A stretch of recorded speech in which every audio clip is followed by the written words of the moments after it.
is they've worked really hard to say, rather than having simply 3 presentations and then a little bit of a question and answer, is we're going to have 3 very short presentations from the speakers, and they're all going to be sitting up here on the podium with Emily with a dialogue that Emily is uniquely qualified to lead.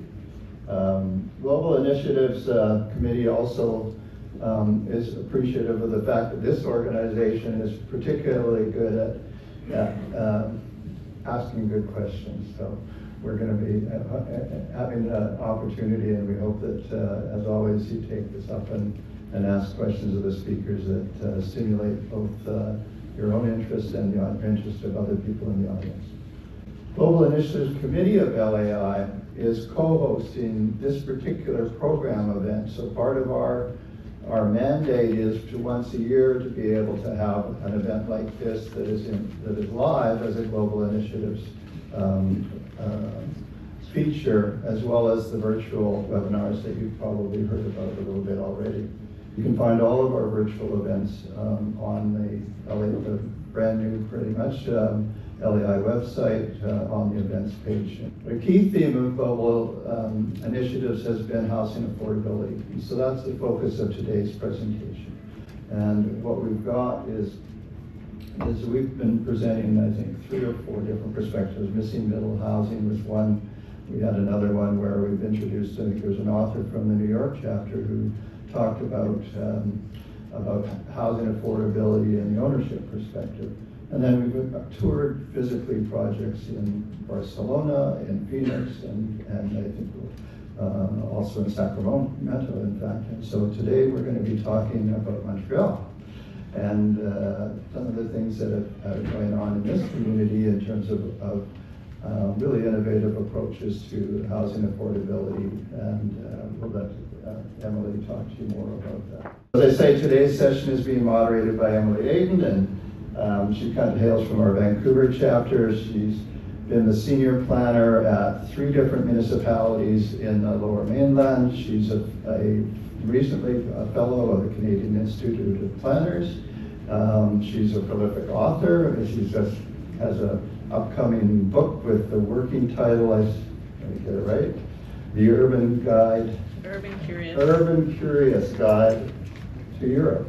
I'm sure after this meeting you'd like to talk to her about that. And she has a blog that she started up this week. So those of you that like blogs, that's the perfect thing to do. But she's also been a mentor to many, many young planners. And I think this speaks to her talents, and they speak glowingly about her contributions to her profession. And I think she brings a wonderful energy to everything that I've seen her do, and I ask you to welcome her warmly to host our session today. Thank you.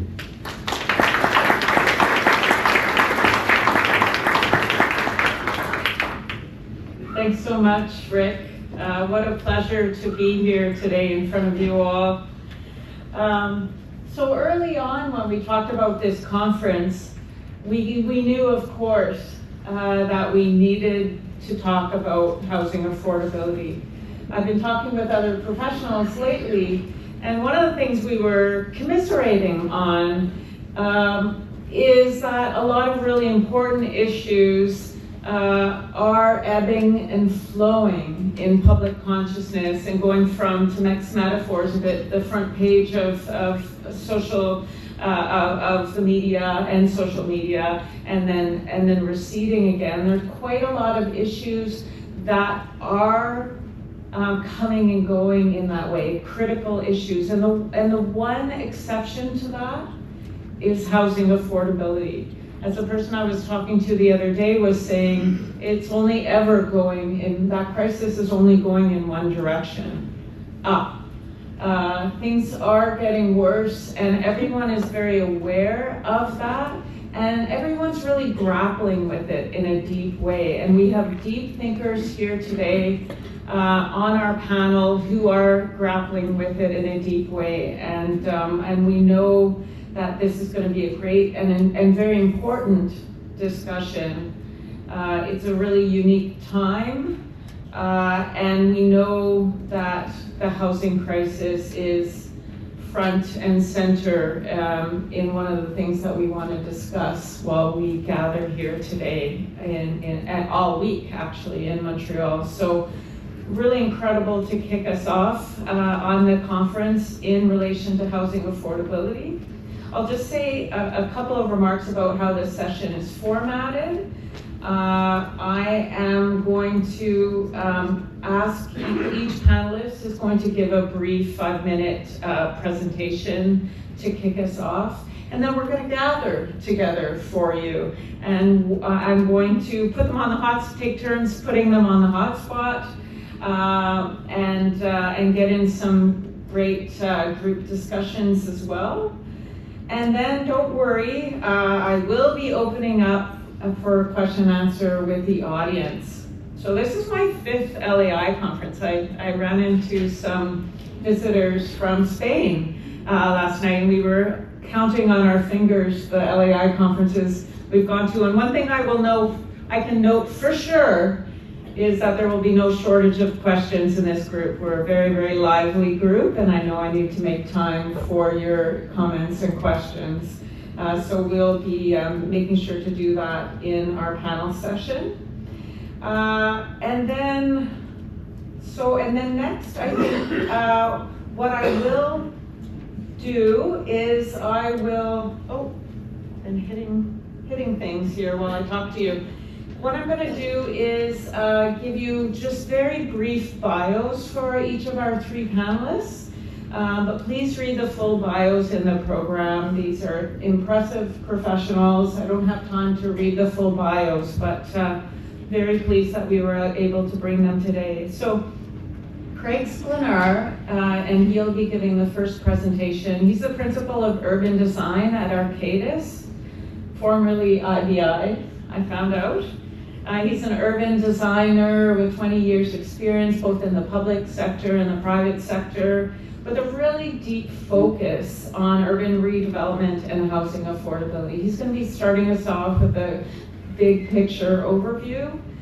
We have Caroline Sarial. She's the CEO of Mission Unitaire since its creation. She's an engineer, sociologist, miracle maker, and previously led a not-for-profit Little Brothers through a time of significant growth. And then, of course, this organization is thriving, and she'll tell us about what Mission Unitaire has managed to accomplish. And then finally, we'll have a presentation from Angela Brooks. You already heard about her a little bit earlier. She's won an award. She's the immediate past president of the American Planning Association, a fellow of the American Institute of Certified Planners, and chief housing officer for the city of Philadelphia, with over 2 decades of experience, urban planning, affordable housing, and community development, and an established leading voice in North America on housing policy and zoning reform. So absolutely really thrilled to have the 3 of them here to have this chat today. I'll invite them to sit in these chairs, and then I'll invite them to come up one by one, and we will kick us out. Or do you want to join the stage one by one at the podium, or do you want to sit? You can decide. Freedom, full freedom. Okay. Go ahead.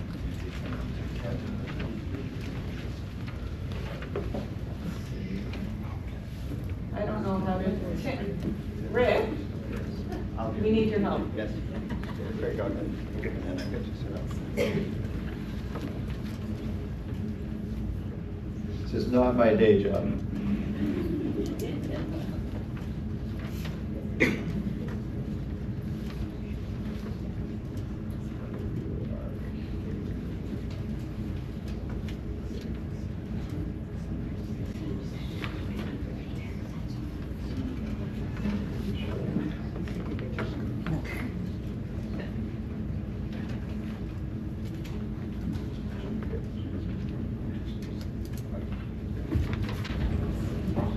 Bonjour à tous, bienvenue à Montreal. Welcome to Montreal as a fellow Canadian, as also a kid from Indiana who ended up in Montreal. I want to welcome you to give this speech of sort of a broad overview of the housing crisis in Canada and Montreal. I've been here in Canada over 12 years. I've been in Montreal for 6. I'm going to give you that sort of, as an urbanist perspective, as somebody that has a background in title insurance with my family in Indiana for the last 33 years. This understanding of how did we get here to this point, what are we doing about it, where are we at?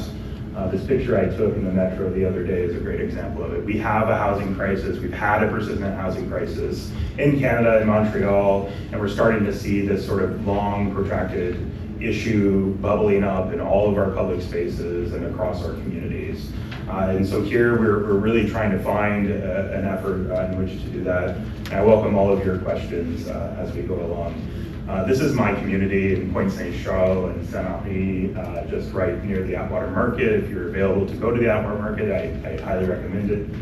We sit along the Lachine Canal, which was the backbone of the Industrial Revolution of Canada, that now has high-end condos and communities that once were working class are now this sort of mix of people. And I always love walking in these spaces because this to me is essentially Montreal. We live in our city, we live in our spaces, and we can find picnic spots next to rail lines or old industrial spaces that are now creative spaces. And it's in that spirit of creativity and urban cohesion that I think we're now struggling within these spaces as we challenge ourselves. Montreal itself is the second largest city in Canada for a little over 4 million people in our metro area. It's the 9th largest in North America. It's an old city. We're over 380 years old and counting. It's one of the oldest regions in North America in terms of settlement. It's a bilingual city, relatively young city too. It is a multicultural place. That's sort of a lot of storytelling has happened here, and we're here to tell sort of this news story. I'm trying to wrap my head around where we are in our Canadian crisis these days, and CMHC,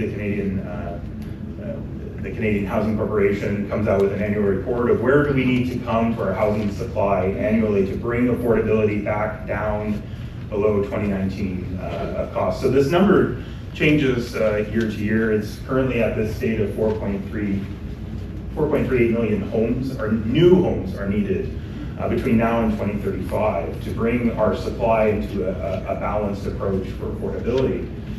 What does that mean? Well, it's actually, we need to build 10 versions of the housing supply of Dallas, Texas in that time. We're currently building around 227,000 homes a year across the country, but we're short 211,000 homes in that space. That is the equivalent of the housing supply in the city of Cleveland in its current state. We need to build 10 Clevelands of extra supply every year within that space. This is the critical issue we have in this. We're well behind. We're well behind in all types of housing, in all mixes of housing within that space. Keeping me on track here. Here in Montreal and Quebec, this isn't a nationwide issue. This is a long-term issue here too. We're at 0 to 1% vacancy within our housing supply. That really needs to be around 3 to 5% so that there is that movement within the market. We cannot get above that persistently. We've been in this sort of cycle of housing affordability in terms of limited supply, community opposition to growth and change, particularly when you have communities that are 100 or 200 years old and seeing 2-story or 3-story plexes that were the solution to a housing crisis 150 years ago being replaced by 6 stories or 10 stories, not having that understanding in a community that this is how communities need to change and evolve, but we need to think about it thoughtfully. Tenant protections are continually on the rise in terms of, within this space, and we're seeing those tenant protections being eroded through things like renovictions, where people are allowed to kick out tenants for a renovation project for their family, only to then turn around and actually put that back onto the market at a higher rate of tenancy. We've seen rent rates increase increasingly over time, which is now pushing people out of the housing supply and into a homelessness issue. And our provincial government isn't exactly helping this with some new legislation. They're making it harder for tenants to transfer subleases or find that affordability within that space. We're trying to balance the landlord-tenant relationship, but there is still much work to be done within those spaces. Here in Montreal, we need to build about 35,000 units per year. We're only currently building about 15,000 units. So we need to build the equivalent of St. John, Newfoundland's housing supply annually over the next 10 years. We are missing the housing supply of Burlington, Vermont annually in this time period. This is a big deal that we have to work through. And over the next 10 years, we basically need to build the city of Halifax in Montreal to bring our housing affordability. And I only bring this up because we throw these numbers around and we're talking about deep affordability or missing middle or market rate lending components. The answer to this is we have a massive gap and we have to do something bigger than what we're currently doing right now. We have some solutions that are coming forward. We've had a municipal government for the last 8 years that's been promoting this 20-20-20 inclusionary housing mix that actually has generated 0 units out of it. So the 20-20-20 was 20% social housing, 20% family housing, 20% non-market affordability, or you could pay per unit out of that scheme. So if you're not including that in your development, you pay this price, and so every developer over the last 8 years has paid their way out, and we've received 0 units in that scheme during that time. So we're trying to recalibrate those spaces. We're trying to find ways to bring that on-site affordability within that context, but we're not there yet. We have a new Canadian federal government that's really deeply focused in terms of nation-building projects within that. We have a new municipal election coming up. We have a new provincial election coming up, and this will be the top mind. If there's anything that I can point out to you is that we have an expediency issue, we have a regulatory issue, and we have a community understanding issue here that we all need to paint this story in these big ways so people understand that housing is a right, housing is a need, and it is the backbone to a lot of our economic systems. And if we're not tackling this now, we can't kick the can down the road anymore. We've already done that for the last 40 years. So I'll leave it at that, and I'm looking forward to our conversations.